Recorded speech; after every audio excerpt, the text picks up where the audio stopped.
what I'm hearing and seeing, you're breaking that barrier.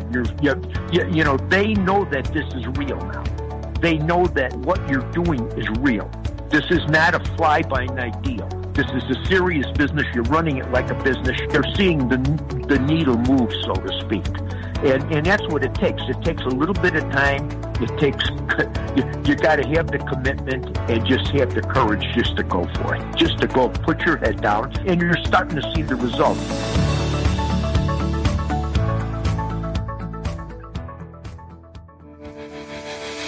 Welcome to the Woman Angler and Adventurer podcast, inspiring real women with a passion for fishing and the outdoors to go get their adventure on.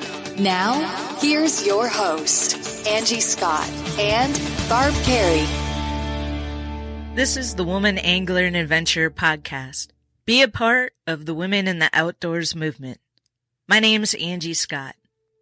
We believe that women are underrepresented in the fishing, hunting, and outdoor adventure industry. We believe that by sharing your stories, struggles, and successes, other women will be inspired to get out there, overcome any obstacles in their way, and experience amazing things in the outdoors. We believe if she can do it, you can do it. And most importantly, we believe that we're better together. If this is your first time finding us, we're so happy you're here. If you're a return listener, we're so thankful that you enjoy what we're doing enough to invite us into your life once again. Welcome all. Well, I have some pretty big news to share before we get into this episode. It's funny how the timing couldn't have worked out more perfectly considering the topic today.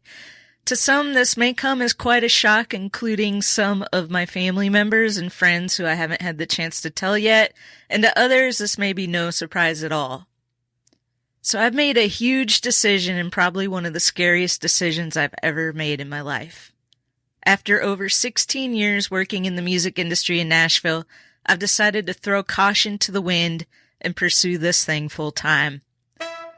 Some of you who've been following us for a while may already think that this has been a full-time gig for us, but far from it. I've been trying to pull this off while working 9+ hour days, commuting back and forth an hour each way, waking up early, squeezing in what I could over lunch if I had time to take a lunch, and sometimes in the evenings as well, but most of the time by then I was just too wore out to do anything, so then everything would just get pushed off to the weekend, and that leaves me with little to no time to actually fish.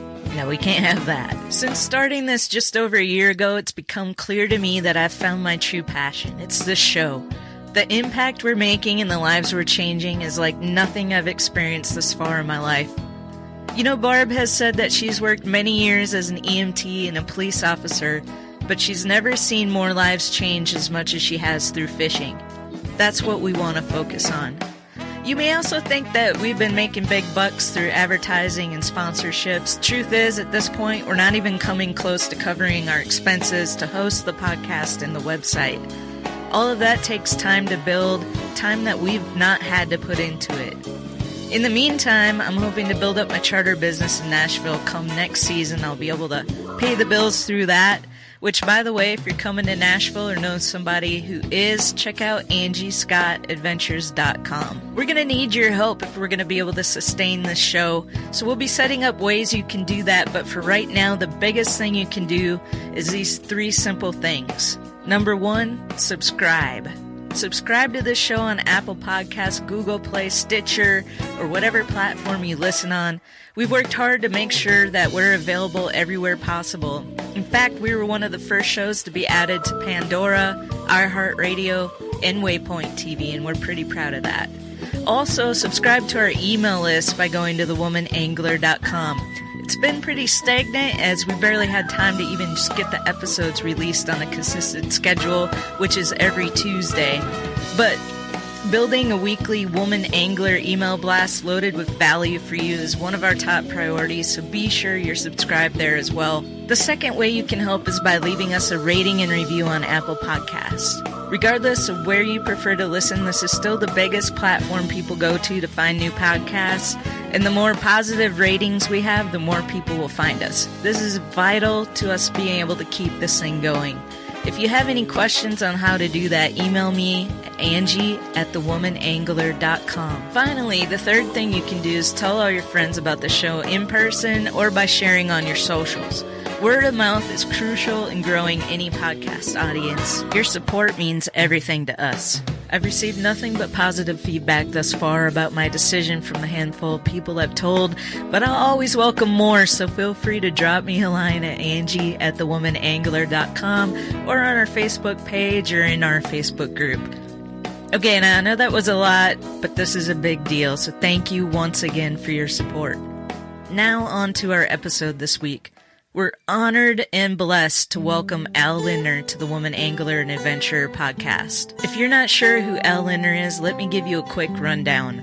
Along with his brother Ron, Al developed many fishing lures that became staples in any tackle box. My favorite is the Lindy rig. That's still my go-to for fishing my favorite fish, the walleye. That hit the market way back in 1968, and they estimate over 70 million of those have been sold over the years.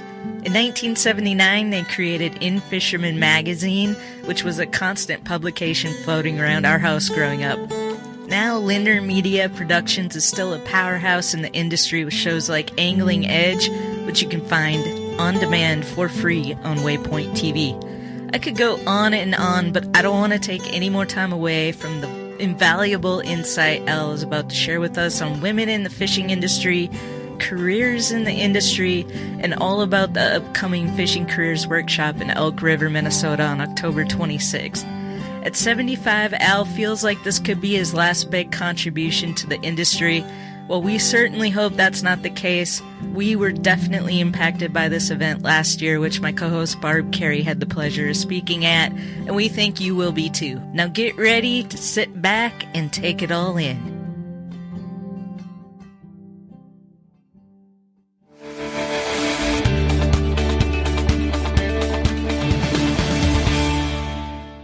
We're so happy and honored to have you on the Woman Angler and Adventure podcast today to talk about the Fishing Careers Workshop that's coming up. And, you're one of the most prolific anglers of all time, been in this business a really long time. And I read you're in 5 different fishing halls of fame, which is just amazing. So thank you so much for being on the show today. No, looking forward to it. Always. Yeah. Always. Excited about it. So Barb was, we both attended the Fishing Careers Workshop last year, and Barb was actually one of the speakers, and we just both really enjoyed that experience. And we even did a show. People can go back and listen to a recap of the experience we had there. But we were just kind of reflecting about how so much has happened since that workshop for us. And one of the biggest things and most exciting things is we got on this platform called Waypoint TV. And I know your show is on that same platform, Lindner's Angling Edge. So it's really cool for us to be in such great company. And it's just amazing how technology has come such a long way, because now with the Waypoint app on your phone or Apple TV, you can just watch fishing and hunting shows right there on demand. It's pretty amazing. Yeah, having spent my whole life, in traditional media mainly, my whole, I've been in the standard, but most of it has been involved in the television end of it, but we've been involved in the print and the radio, standard radio syndication on short format stuff for years. But, this whole new social media is changing. The delivery systems are endless, and every week there is another place that offers an opportunity. So, people can access about anything you can imagine is accessible if you know how to find it. And these opportunities, all it is growing. Everything is changing. It is changing at breakneck speed. So there is really, more opportunities, if you look at it that way, more opportunities today to create your own niche in the fishing industry. You are the company. You are the business. You don't have to work with the ABC corporations.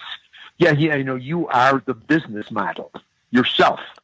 And these opportunities, I mean, just a few short years ago, it wasn't even imaginable. Today, everybody has an opportunity to create something with a little bit of imagination. And like we said, get a little bit of roll the dice. You got to try it. Don't be afraid to do it. That's the only way you get things done. There's risk in anything you do today. The risk, but that's where the reward comes from. And I believe we have more opportunity to service different segments of the sport fishing, what we call the sport fishing world today, than we've ever seen before. All levels of it. And traditional media isn't going away. It's changing some. Print has definitely suffered. But television per se is still pretty darn strong, but it is also extremely, to reach big numbers, it's pretty expensive, and most companies can't afford to do that. It's changing so quickly, it's hard to keep up. I mean, you've been in the business for a long time, and you've seen this growth, and I'm sure, how it was when you started compared to how it is today, it's like night and day. And I think that, like, some of the stuff that's happening so fast and the social media aspect of it, it's really kind of been a segue to get the more women involved because they're hearing about it, and people that historically weren't involved in these small connections of angling families. And that's one of the big changes. You must have been, you've been in this business a long time, and I'm sure that you've seen changes happening faster now than ever before. Oh, absolutely. There's no question about it. And where you're headed with the direction and the market that you're servicing is critical. The sport acknowledges it's a part of it. I remember there was an organization that was a women's tournament circuit that Sugar Ferris did. And she did it for 10 years. This is when bass was in its development. This was many, many, many years ago. And she had, they would have 150 gals fishing these events. And Jimmy Houston's wife was part of it, Chris Houston. And it was hugely successful. And then she unfortunately got sick and the business just kind of wrapped up and disappeared. But she did more to get women involved. And particularly at that point, it was bass fishing in the infancy and development of tournament fishing. But she did a phenomenal job. She had a magazine out, a radio series, the tournament circuits and everything. And so she was kind of a pioneer in where you guys are at today to kind of start to shape and mold a specific segment of the market that she was focusing on. It was highly successful. And it still can be today and should be. The interest level, the tournaments that I wouldn't call them tournaments. What you're doing, Barb, is events. These are like, it's event marketing is to me what it would be. Yeah, where you're going with these different events. And the turnouts are extremely good, especially in the middle of the winter months in some incredibly adverse weather.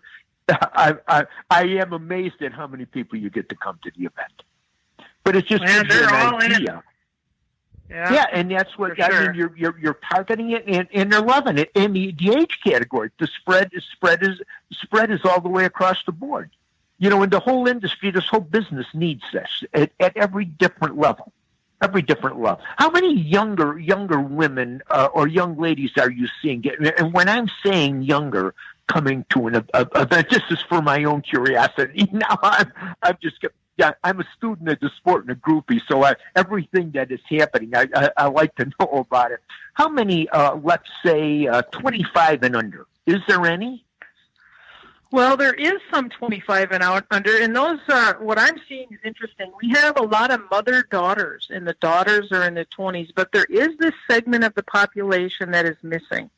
Like right now, a lot of our gals are coaching high school teams, and the teams are like, a lot of the teams are 70% girls.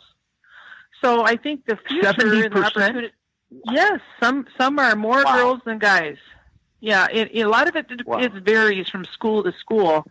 But this is one of those things that if there's a female coach, they're much more likely to go out for that team, because it's kind of a different experience. Sure. I know of some that are all guys, some that are mostly women. It's all across the board, but those numbers are really changing quickly. You know, it was that one lost generation where the mom was working, dad was working, they didn't have a lot of time for fishing, and they didn't get exposed to it at an early age. But I think there's still time to kind of get them caught up. And that's kind of what we're trying to do right now, is get that missing link in there. I think we have the kids. We have all these programmings in place now. They're doing an excellent job.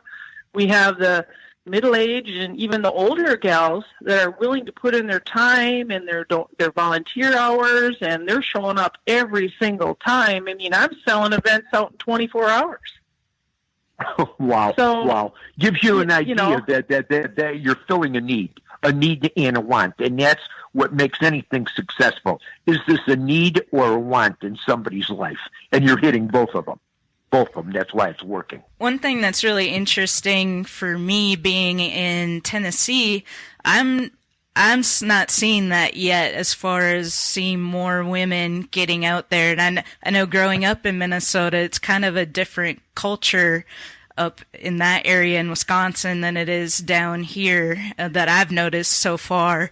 And so it'd be really cool to start seeing that trend changing in the southern region as well. Interesting observation. And, if you go out west, you start getting into western states, and women have gotten so involved in the fly fishing segment of this business. And you go out there and you see the seminar turnouts, like in some of these Denver shows and that, and some very, very talented fly fishing women that are doing seminars and drawing huge crowds in that area. And that's that whole western tier that is so skewed toward trout fishing. And that is just a very specific niche, but it's on fire now. It's absolutely on fire out there. Yeah. Well, one of the opportunities I have coming up soon is there's a lady here in Tennessee that started a fly fishing magazine for women called Dun Magazine, and they're going to be doing a road trip starting in Nashville and going down Florida and fishing for redfish on the fly and meeting up with different women along the way. And so that'll be really interesting to see the turnouts and what that event is going to be like. So I'm really looking forward to that. The more things like that, the more the interest, the more people you reach, the more growth. And you're at a point now, you're seeing the industry is starting to look at that, Barb.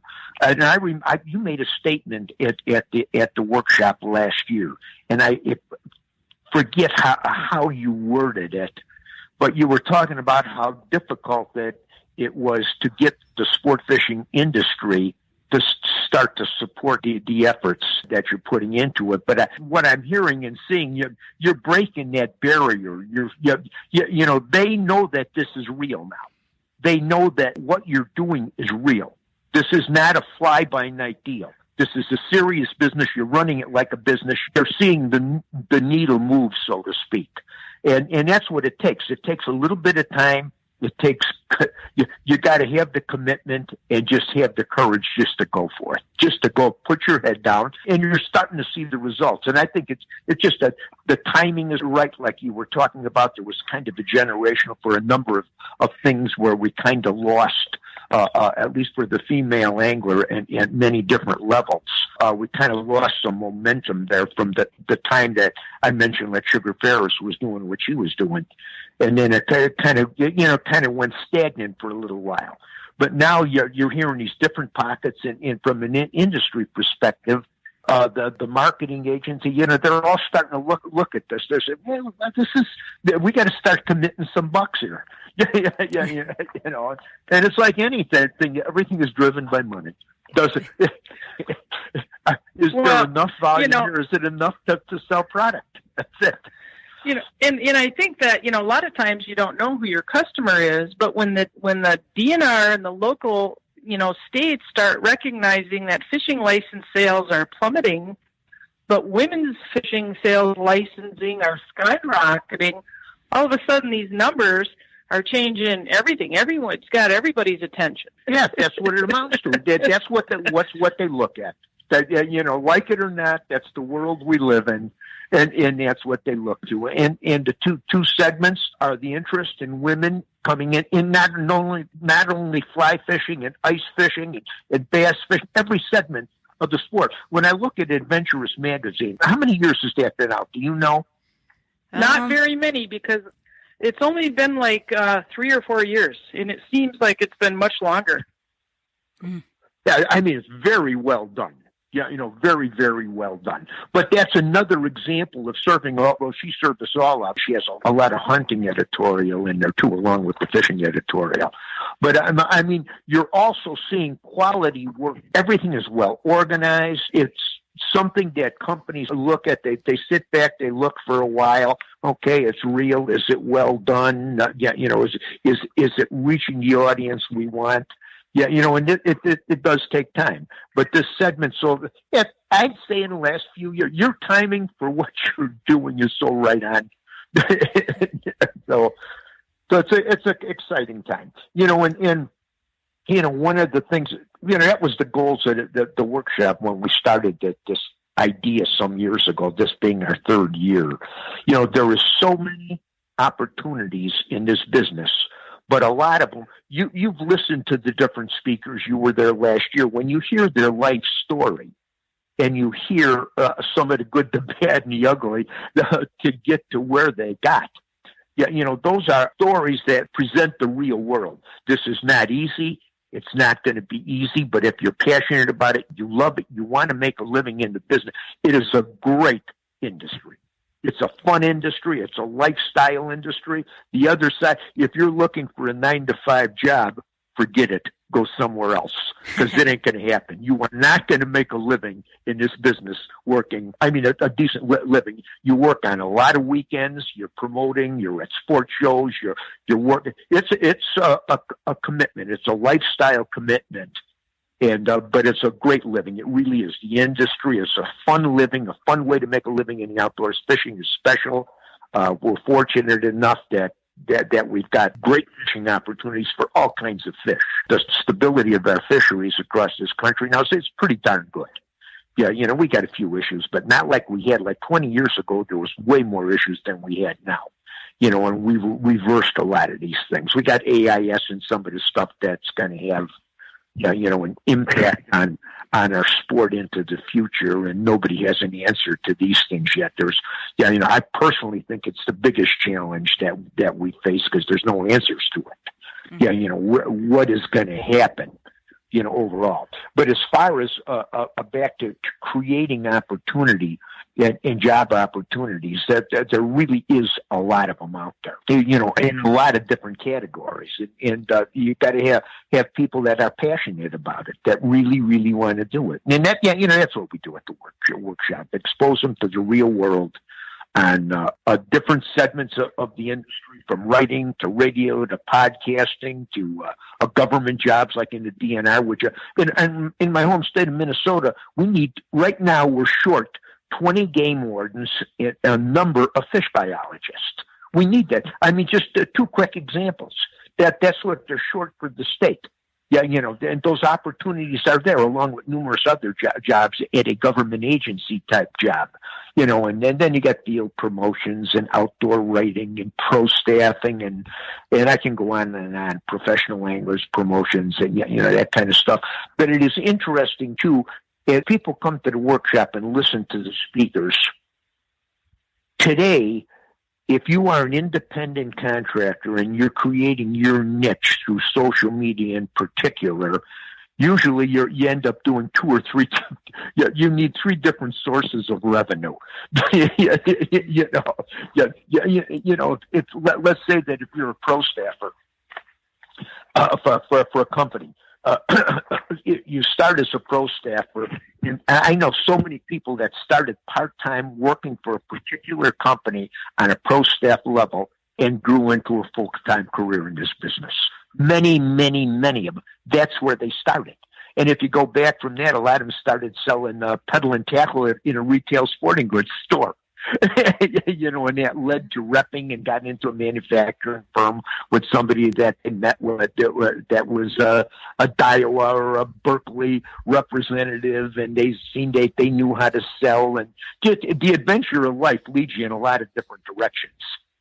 Yeah, and that's what makes it so interesting. So let's talk about, you mentioned DNR. I noticed one of the commissioner of the Minnesota DNR is going to be one of the speakers at this year's event. Can you give our listeners just a quick overview of a few of the speakers that are going to be there this year? Well, Sarah Strom and her career to head up, I forget the amount of people that report to her, but she is the commissioner of our Game and Fish Department here in Minnesota. Her background, she did not grow up in an outdoor industry environment family. When she met her husband, who liked to fish, they started fishing. She got exposed to fishing, and she fell in love with it. Today, all their free time, and she says she's struggling for it in her job. The responsibility is pretty extensive now. But every chance they get to go fishing, they go fishing. It is their leisure activity. And she's got a son, I think he's like 15 years old, and he's a member of a high school fishing team in Minneapolis and loves it. And her life story, how she got exposed to fishing, and it is an integral part of her life, and it led, again, you're talking the adventure of life led her to one of the most responsible positions in this state to impact our natural resources in the future of where you're going. And she just loves fishing. She loves it. And I mean, I don't want to say too much about that. You need to hear her own story. Right. And it is moving to hear it. It is moving. And, awesome. We got Tony Roach, one of the most respected guides in this state. And when I say respected, to live in a state like Minnesota and make a living as a guide and work 12 months out of the year is something. Most guides work an open water season. They're busy for 4 months, and then they get a few months here and there, and every once in a while, most of them don't work in the wintertime. Yeah, and they can't. But Tony has been successful at every level. Yeah, 12 months a year he's jammed. He's that busy with his staff, and how he has done this. It's all promotion. It's all promotion. One of the other guests I saw that you have is Matt Johnson, and I think he started in the retail business. He works for the ice team now, and he's actually my pro staff manager over there at Clam. And he is one of the most professional guys that does such a great job over there. I mean, he guides too on the side, and what a great role model he is as a family man, and everything he does, he just does top notch. I was really happy to see that he was one of your guests. You hear his story and the Clam story. Nobody has done more for ice fishing, period, than Clam. A lot of companies that are involved in the ice fishing industry, and a lot of them, a lot of good companies. But the driving force that has really shaped and formed this ice fishing business is Clam. And we're really glad that they have Matt there. They're a great representative group. Dan Quinn from, I knew Dan when he was a little kid. That when we owned In Fisherman, his father, Steve, I'd see Dan, he was hauling around him and his buddy, a 16-foot car topper that they bought today. He's field promotions manager at Rapala. And here's what I get a kick out of, that most people don't realize, that people like Mike Iaconelli, Octafo, Brandon Pelinek, some of the biggest names in the competitive bass fishing world, Dan Quinn is their boss. They come to him, he tells them where to go, what to do, and how to sign their contracts. They're biggest names in the sport, he's their boss. It's funny when you stop and think about that. And then Steve Sarley, I mean, you talk about getting a hold on the social media platform of podcasting. They are huge. I think they have to be one of the biggest podcasts in the country with We Fish ASA. With AS, yeah. That's my understanding at this point. And, he went way back, an outdoor writer. He still writes for a series of newspaper columnists and, a series of papers all over Illinois. Scott Glorvigan, Wired to Fish, a huge social media outlet. I forget what Wired to Fish is today. Their numbers are staggering, what they've done with it. And just Ron Scherer is a mainstay, one of the most respected people in the industry, and in my opinion, probably the absolute best storyteller ever. He can sense a story, and he tells a story. And kiddingly, I call him the Johnny Carson of the sport fishing industry. He has done more to launch people's careers by giving them exposure on TV and major newspaper articles than any man I know in this business to launch a career. He has helped endless people get started in a business. And, and that's so much of what we want to do here in a lot of cases, share how to do it, what this business is about, and hand it off for a lot of us like Ron and myself and Tom Newstroom. And we're kind of in the tail end of our careers. And I want to see this thing for me, this Fishing Careers Workshop is probably my last hurrah of doing something contributing to the sport in a positive way. I'm excited to see so many people that have been to it and learned something from it, and we get the feedback on how it has impacted. They're starting to make money doing things. The bar kids, they came to the very first workshop that we did, Kyle and Tyler Barr. They got so excited. They were there with his father. They got so excited about fishing. They were 16 and 17 years old. They started Juice Tackle Company. Today, this is a successful business. They're making money. They're still in high school. These kids are in heaven. Granted, they had some help from their dad. He seen this passion that was there. But they're running this business. They're still in high school making this thing work. They are profitable making this thing work. And so it just goes to show you that the dream, you got the dream and the passion to do it. These opportunities are there. Is there going to be hurdles? Every one of these people has faced some bumps in the road, but they didn't quit. That's why it's so important to hear them tell their story.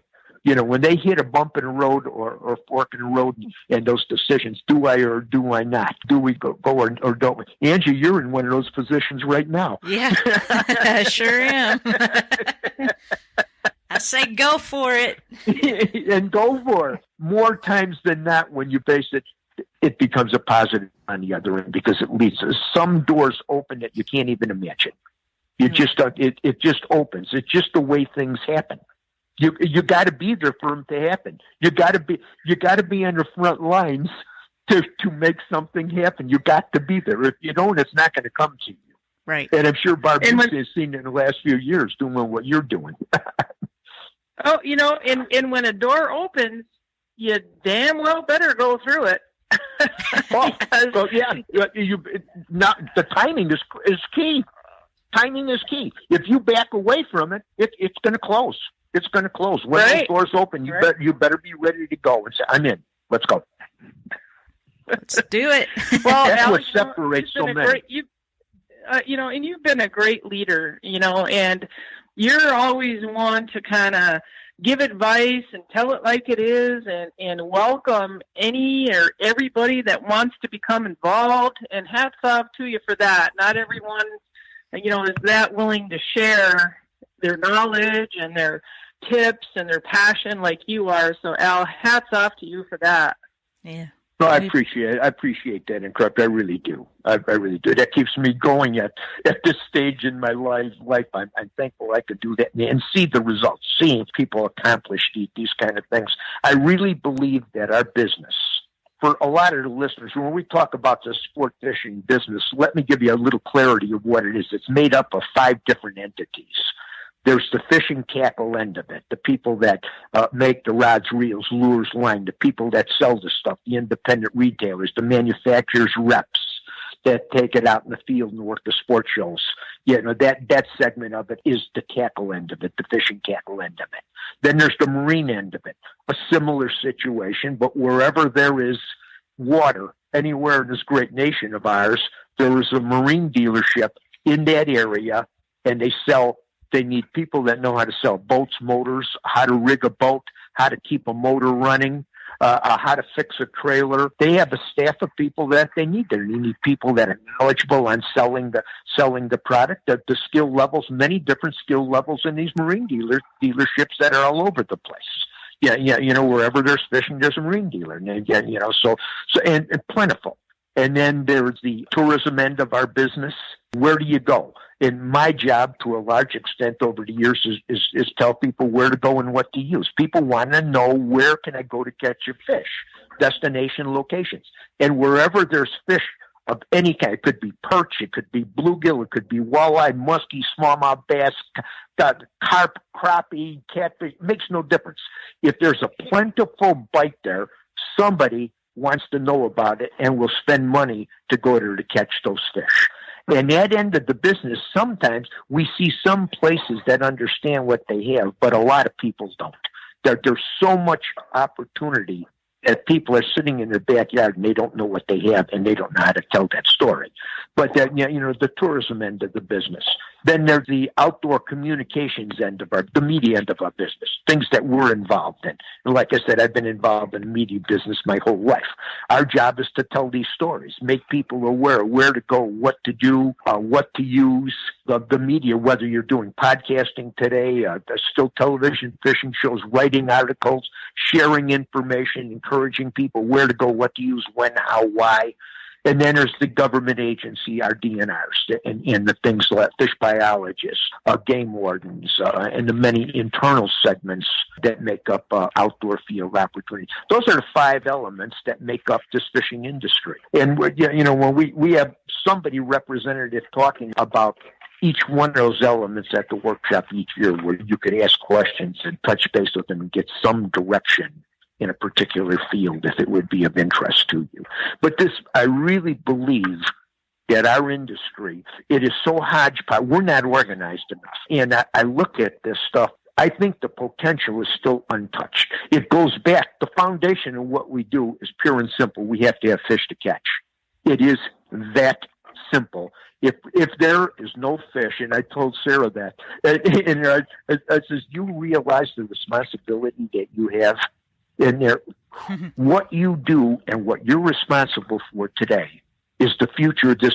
There is no tackle company, no boats, motors sold, nobody spending money to come to a destination if there's no fish. Everything hinges on you. None of us have a job if we don't have fish to catch. That's your job. It begins with you and it ends with you.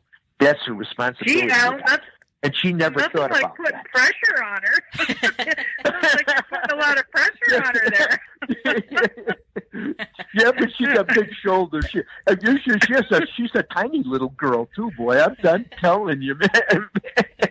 Man, but she knows what she's doing. She is a huge asset for this state. Right now, we needed her in there. She's a godsend for what we need here.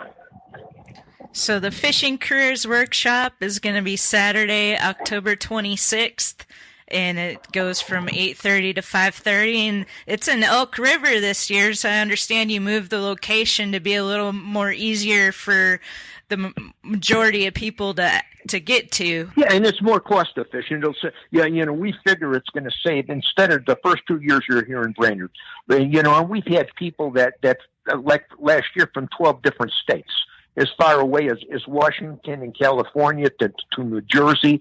They were coming down from Winnipeg in Canada down to Oklahoma.